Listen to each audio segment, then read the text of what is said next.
ऐरोली वार्ता, आरसा समाजाचा।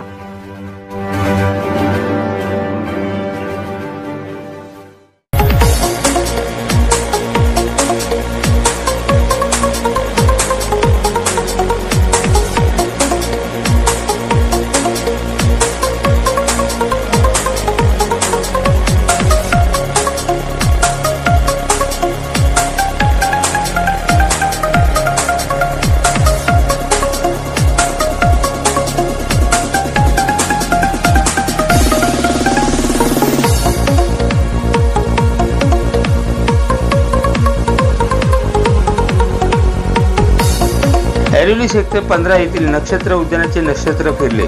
नागरिकांच्या बसण्यासाठी 6 बाकडे चोरीला। लाईट नसल्याने रात्रीचा खेळ चाले। नवी मुंबई महानगरपालिकेच्या ऐरोली सेक्टर 15 येथील नक्षत्र उद्यानातील 6 बाकड्याची चोरी झाल्याची घटना समोर आली आहे।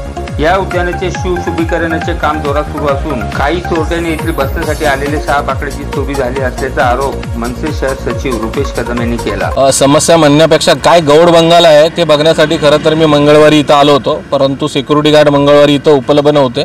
काल त्यांची सुट्टी असल्यामुळे काल देखील ते उपलब्ध नव्हते।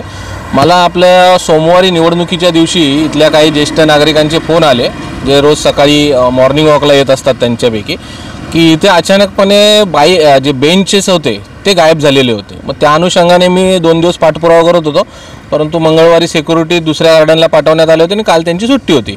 आज इथं आल्यानंतर मला असं कळलं की ते बेंच चोरीला गेलेले आहेत। बरं 1-2 नाही तर तब्बल 6 ते 7 बेंच होते जे चोरीला गेलेले आहेत। सिक्युरिटी गार्डचं असं म्हणणं आहे की आम्ही महापालिकेतर्फे उद्यान विभागातर्फे रितसर FIR दाखल केलेली आहे, परंतु हे काय गौड बंगाल आहे मला कळत नाही।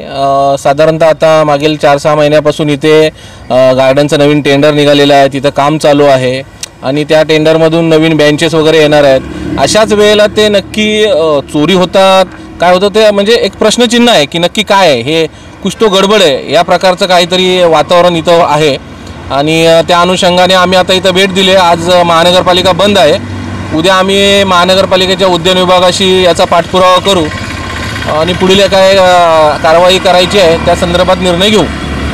गर्दुल्ले वगैरेचा काय प्रकार नाही आहे, ते रात्रीचं प्रॉपर गेटला लॉक वगैरे असतं, त्यानंतर देखील चोरी झाली इथे रात्रीचे सिक्युरिटी गार्ड वगैरे नसल्यामुळे।